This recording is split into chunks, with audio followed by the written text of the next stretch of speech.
Hey guys, it's me, Jeremy. Usually I put together a video, just one whole video describing all my experiences at PAX together, but since no one likes those and they kind of get a little boring, they don't explain anything, I decided to just review each booth one by one, explaining each and every experience I had. So my next review is The Darkness 2.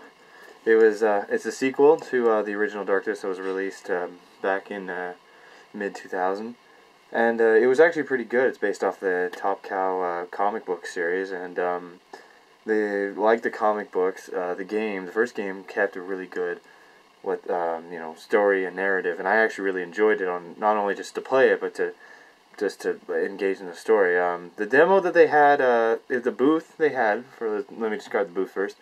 It was small. You almost passed it, but it was really well set up. Like it kind of looked like a prison ward, kind of. The only way you could get in it was those swirl doors, so you couldn't get back out. Those kind of ones. It was really creepy. They had a really nice grisly effect around them.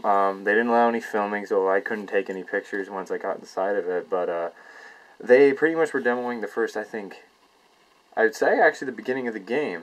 Now this is funny because Rage doesn't do it well because they let you demo the beginning of the game. But anyway, I'll speak on that when I review Rage. It was really fun. The game, like I said, they only let you play the beginning. You're in you're walking through this diner, and obviously now Tommy is now he's now the leader. Your character is the leader of the mob.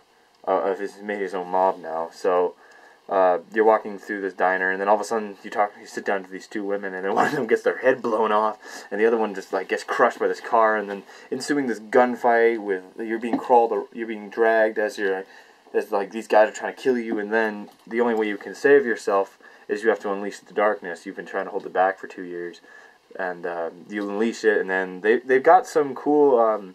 They've changed it up a little bit. It's more versatile. Like the right bumper controls the flicking, and also it goes in any direction depending on what way you're aiming. So you can whoosh, whoosh, or you can slice down the legs, slice up their head, and then the left bumper controls what you grab and you move. And there's some just grisly moves. Like one is kind of like an alien ripoff. You wrap the guy around, you bring him close to you, he wraps around you, and then one goes straight through his back and up through his chest. Really gross. And there's another one you just rip off his head. Yeah, this is also one of the little ghouls. These guys appear at the game. I love the fact that this looks like my cat up here. No, it was pretty fun. I really enjoyed it. It keeps coming back and forth between you escaping the diner and trying to survive, and this guy, this really creepy looking dude who just reminds me of Nick Stahl. And he's trying to siphon out the darkness out of you.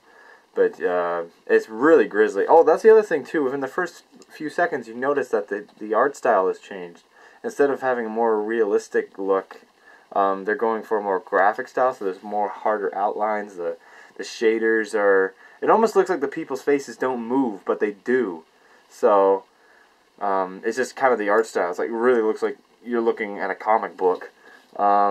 But no, I had a really fun time with it. I really enjoyed the demo. I got this and an Origin comic out of it, which was a good read for when I was waiting in lines.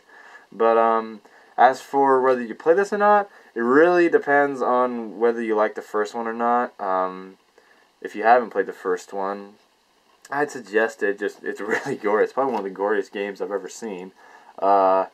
But it's a little bit complicated. There's a lot of stuff, like you can have dual-wield weapons and then these things over your shoulders. There's a lot going on.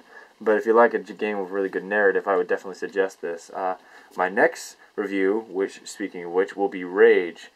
And trust me, if any of you are really excited for that game, you won't like that review. Anyway, that's all for me. I'll see you guys next time.